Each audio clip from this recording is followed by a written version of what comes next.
À tous ceux qui se proclament propriétaires en France actuellement, vous n'êtes pas propriétaire. Votre maison appartient à votre banque. Tout simplement. À un moment donné, ça va 2 secondes. Vous êtes là à payer des loyers tous les mois à votre banque et vous dites que vous êtes propriétaire. Ça va pas?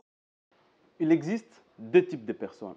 Je vous laisse regarder cette vidéo et je viendrai vous donner quels sont ces types de personnes et quel est mon avis sur cette affaire. Vous allez comprendre, ça va vous étonner. Regardez juste. Pour moi, ça s'appelle pas être propriétaire, ça s'appelle être endetté. Un plomb, un chat, un chat.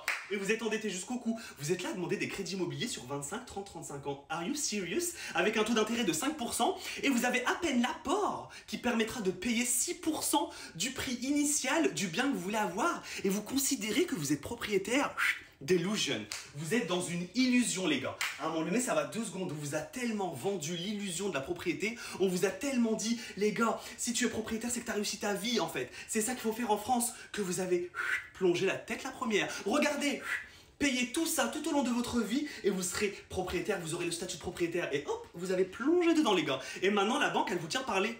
Et le pire dans tout ça, c'est que vous y croyez à votre mensonge. C'est que vous êtes persuadé d'être propriétaire. Vous faites même pas la distinction entre votre statut et la réalité des choses. Oui, en même temps, votre statut, vous l'avez de propriétaire sur les contrats, etc. C'est normal, mais c'est la seule chose que vous avez acheté. À côté de ça, dans la réalité des choses, vous avez un crédit sur le dos.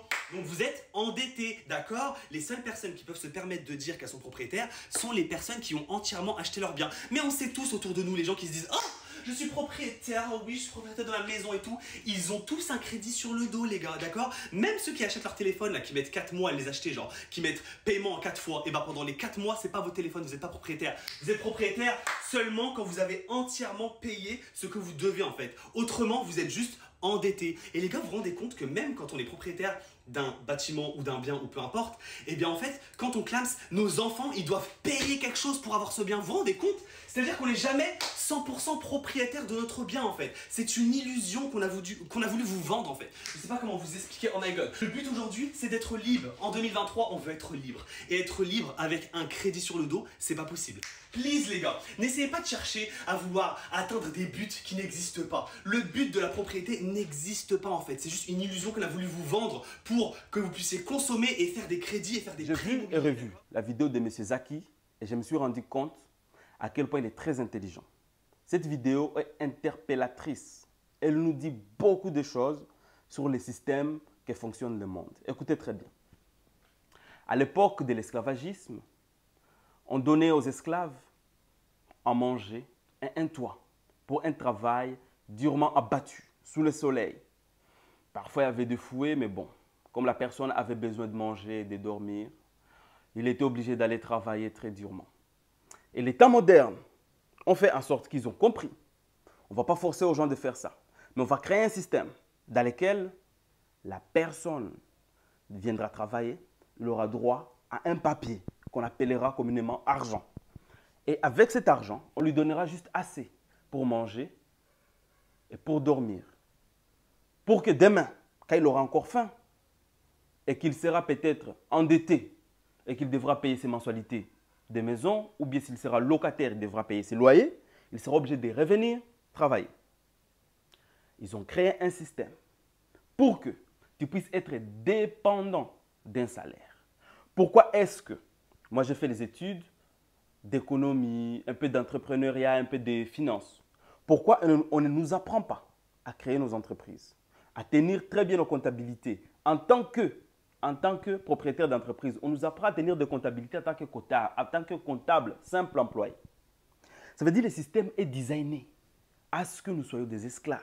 Les esclaves de quoi? Les esclaves du travail. Les esclaves d'une certaine élite. Laquelle? Maintenant, après avoir travaillé toute ta vie dans un cercle vicieux qu'on appelle la rat race, à chaque fois que tu gagnes ton salaire, tu dis je vais économiser pour m'en sortir. Le lendemain, il y a toujours une couille qui t'arrive. Le petit peu que tu as dépensé, tu redépenses. Tu essaies de t'en sortir, mais c'est difficile parce que tu as peut-être le SMIC, un peu plus qu'un SMIC. Et puis, il y a les divertissements, la société de la consommation, où on est obligé d'aller en vacances, d'avoir des jolis téléphones, de bien s'habiller. Et du coup, on tourne en rond, on doit travailler dur, on doit prendre des crédits, on doit faire ci et ci. Et que toute ta vie te rend compte, tu as 40 ans, tu es tombé dedans et tu ne t'en sortiras jamais. Qu'est-ce que tu dois faire? C'est là que tu dois faire des sacrifices pour que tu puisses créer quelque chose qui va te rémunérer l'argent. L'argent qui t'aidera à t'échapper de cette rat race. Écoutez bien. Aujourd'hui, tu vas au travail, tu travailles, mais qu'est-ce que tu as créé à côté pour que tu puisses gagner quelque chose de plus? Pour qu'un jour, on dit ça hustle, side hustle job, ou bien side job, quelque chose du genre. Pour que ce métier d'à côté puisse remplacer ton métier de tous les jours. J'ai honte et je me sens très malheureux de voir que chaque matin, je vais à mon travail et que quelqu'un puisse me dire aujourd'hui tu vas venir travailler, demain tu reviens, après-demain tu reviens. Est-ce que je peux prendre mon repos samedi? Non, tu ne prends pas les repos samedi, tu prendras lundi parce que samedi on a beaucoup de clients. C'est quelque chose que j'accepte parce que je n'ai pas le choix. Mais est-ce que dans mon être, je me vois continuer comme ça ma vie? Non. C'est pour cela que j'entreprends. Maintenant, il y a des choses que Internet est venu démocratiser. Avant, pour créer un business avant, qu'est-ce qu'il fallait?